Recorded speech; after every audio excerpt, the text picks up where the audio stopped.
and gentlemen, thank you guys so much for joining me today.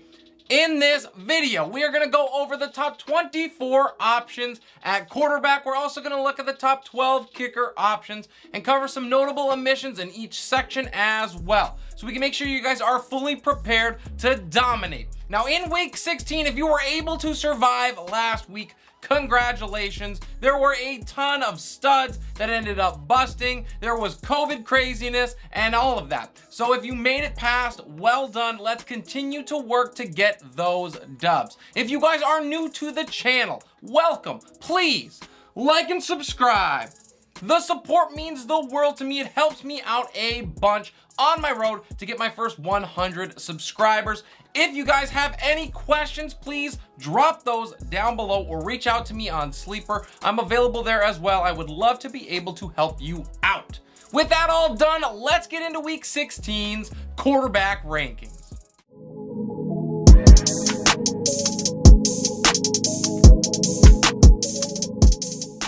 My number one quarterback of the week goes to Justin Herbert. He travels to Houston to take on the Texans. With 9 touchdowns in his last 3 games and a smash matchup on deck against the Texans, Herbert is in line to carry you to the fantasy championship. He hasn't finished outside of the top 6 since week 10, and having him as a bye for me in week 9 makes this ranking feel that much sweeter.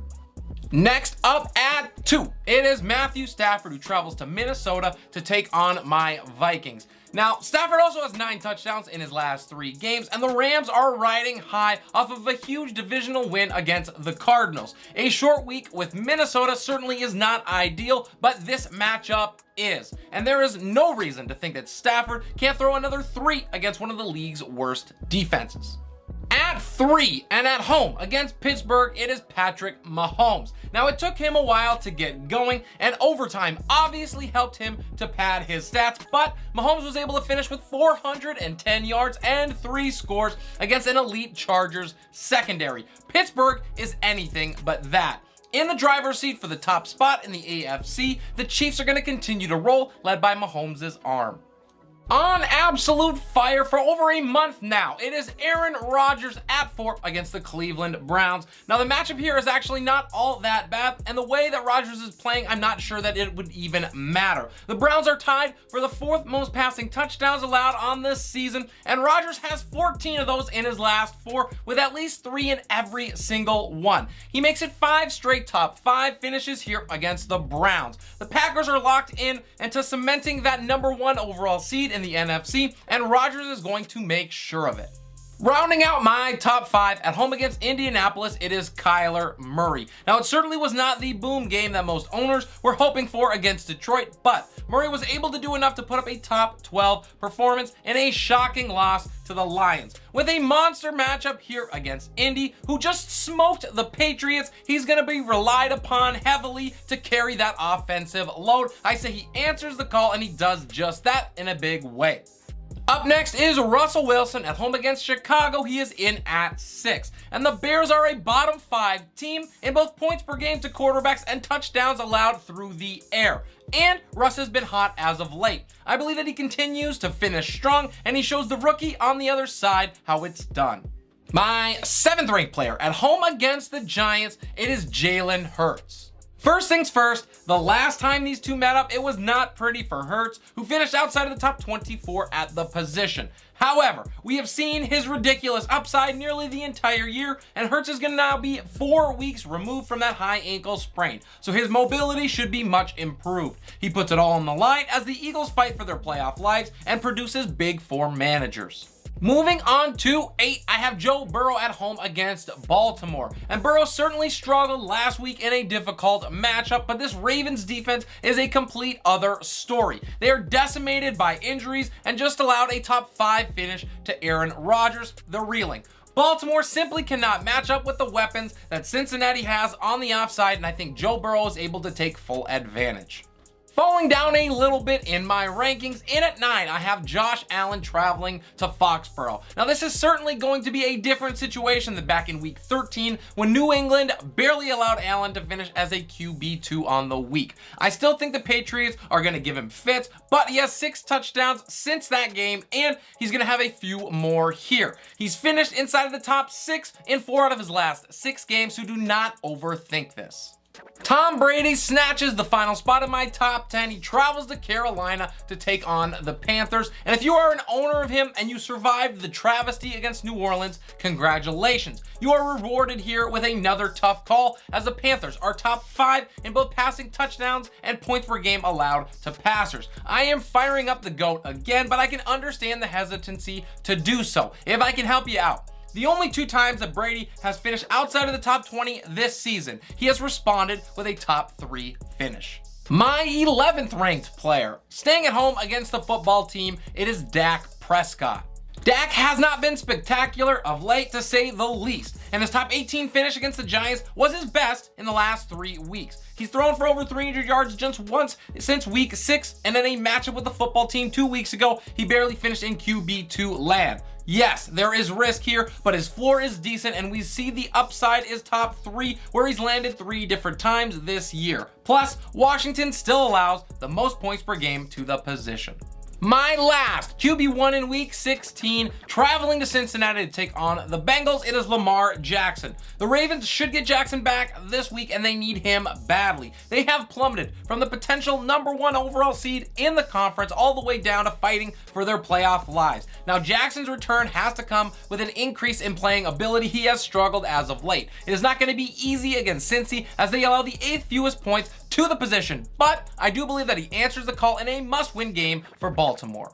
With a home matchup against Miami, Taysom Hill is in at 13, and Hill's rushing ability was nowhere to be seen against the Bucs. He had just 33 yards on the ground after rushing for 174 in the previous 2 games. There is certainly worry that is warranted with the way Miami's front has been playing, but this is a desperate Saints team too. The Dolphins haven't allowed a touchdown on the ground over their last 3 weeks, which makes me believe that they're going to use Hill's legs early and often to get it done. At 14, Jimmy Garoppolo makes his appearance. He travels to Tennessee. Now, though the Titans have allowed an average of over 18 points a game to quarterbacks, which is 11th most in the league, they've allowed just 2 touchdowns and 606 yards in their last 3 games through the air. The Niners are going to stick with the script that they have all year, utilizing that ground game to set up the pass. This strategy has allowed Garoppolo to finish inside this ranking in 3 straight. Captain Kirk Cousins is in at 15. He gets a home matchup with the Rams. And Cousins did not have to do much against the Bears to get the win, but he still tossed 2 touchdown passes, making that 7 straight for him. And in that time, he has not finished outside of the top 17. So we love the floor. This is a difficult matchup, as the Rams allow under 16.5 points per game to the position. That is 7th best in the league. They have, however, allowed 262 yards passing per game in their last 3. So there's maybe a little bit of upside to Kirk this week. Traveling to New Orleans to take on the Saints, in at 16, it is Tua Tagovailoa. Hitting his upside last week, Tua finished as the QB9 against New York. Clearly, this is a scary matchup after what we witnessed the Saints do to Tom Brady, but Tua is about as safe as they come to not fall completely on his face. Miami is one of, if not the hottest team in the league right now, and they can get over 500 with a win, so they're going to come out firing. My 17th ranked player is Ben Roethlisberger, who travels to Kansas City to take on the Chiefs. Now, it was not pretty, but it was still a win last week for the Steelers, and that keeps them in playoff contention, if just slightly. They're going to pull out all the stops against Kansas City, and while it likely is not enough, it should lead to decent numbers for Big Ben. What helps is the Chiefs have given up the 5th most yards passing on this season. Justin Fields travels to Seattle to take on the Hawks. He is in at 18. And Fields was able to throw for 285 yards against Minnesota, which was his most since way back in week 9. And he added another 35 on the ground. The garbage time touchdown helps, of course, but the points still count. There is risk here due to the environment he's playing in and his propensity for turnovers. But he's also shown incredible upside in his last 5, so he's worth a roll if you're looking for a quarterback in this range. Traveling to Dallas and in at 19, it is Taylor Heineke. The last time these two met up a few weeks ago, it was all nightmares for Heineke, who couldn't get anything going as the football team face planted. The matchup has not gotten any better and the stakes are even higher, so I rank hoping for the best but anticipating he struggles at least a little bit once more.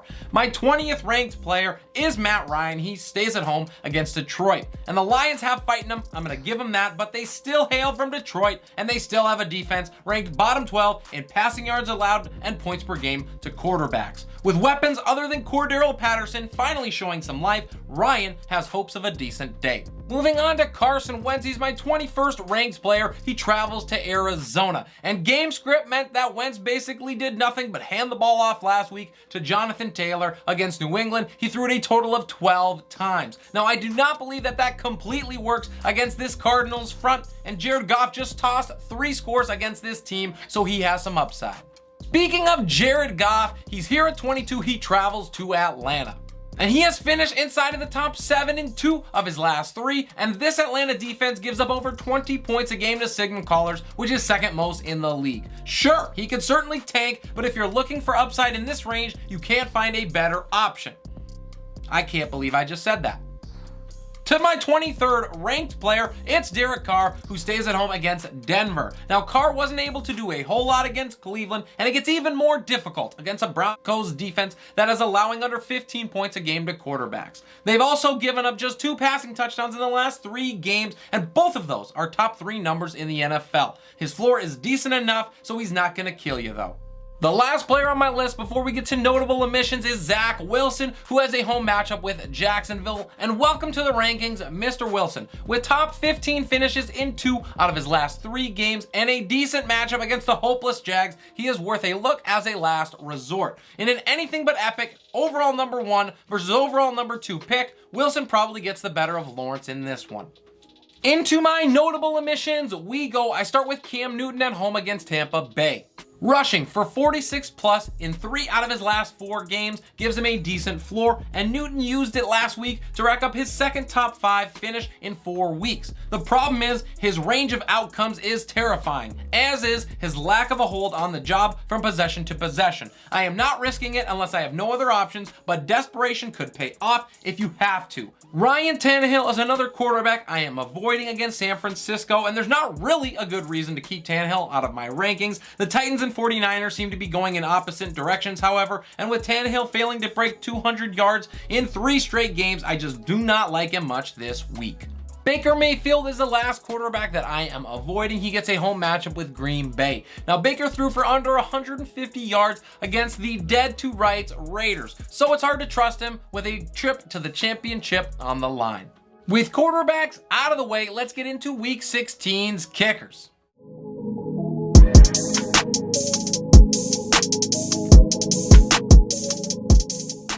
We start at number 1 with Harrison Butker at home against the Steelers, who allow nearly 9 points a game to the position, which is 5th most in the league. With the Chiefs offense picking it up a little bit, I like his chances at his 4th straight finish in the top 10. To number 2, it is Justin Tucker. He travels to Cincinnati to take on the Bengals. And my 3rd ranked kicker is Matt Gay. He travels to Minnesota to take on my Vikings. The Rams have been clicking on offense, and Minnesota allows the 7th most points per game to kickers. He's going to have plenty of opportunities here. In at number 4, I have Nick Folk with a home matchup against Buffalo. And rounding out my top 5, it is Dustin Hopkins. He travels to Houston to take on the Texans. My 6th ranked kicker is Jake Elliott. A home matchup against the Giants is on deck for him, and they are a bottom 10 team in allowing points to kickers, and Elliott has top 2 finishes in 3 out of his last 4. Next up is Greg Joseph, a home matchup on the Rams on deck for him. He's at 7. And at 8, I have Evan McPherson, who stays at home against Baltimore. Now, McPherson had hit 3 field goals in 2 straight games, and the Ravens defense is an absolute shambles right now. At 9, I have Mason Crosby and that hot Packers offense at home against Cleveland. And rounding out my top 10, it is Chris Boswell, who goes on the road to face the Chiefs. Boswell hit 4 field goals against Tennessee and has 2 top 12 finishes in 3 weeks. This game feels like plenty of scoring could occur. My 11th ranked kicker is Michael Bagley. He travels to Arizona, and my final ranked kicker is Ryan Suckup traveling to Carolina. Now, the Bucs are banked up, but it is not going to stop them from moving it on Carolina in a big bounce back game for Tampa. Just a few notable omissions for you guys before I send you on your way. The first is Matt Prater in a home matchup with Indianapolis, and the Cardinals offense and Indianapolis's defense are trending in opposite directions. This does not bode well for Prater. The other is Brandon McManus. He travels to Vegas. Now, it is a great matchup, do not get me wrong, but McManus has finished inside the top 20 just once in the last 4 weeks, so I will pass.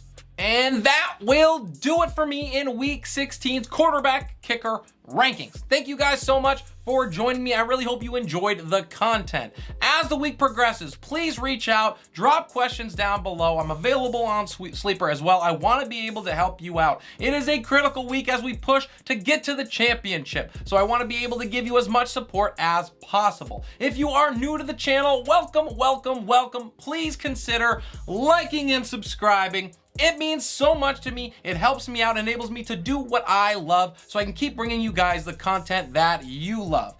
Plenty of things are going to change between now and when lineups lock over the weekend, so be sure to check in on Friday. I have my start sits and updated tiers. That's going to give you the most up-to-date and new information that you are going to need.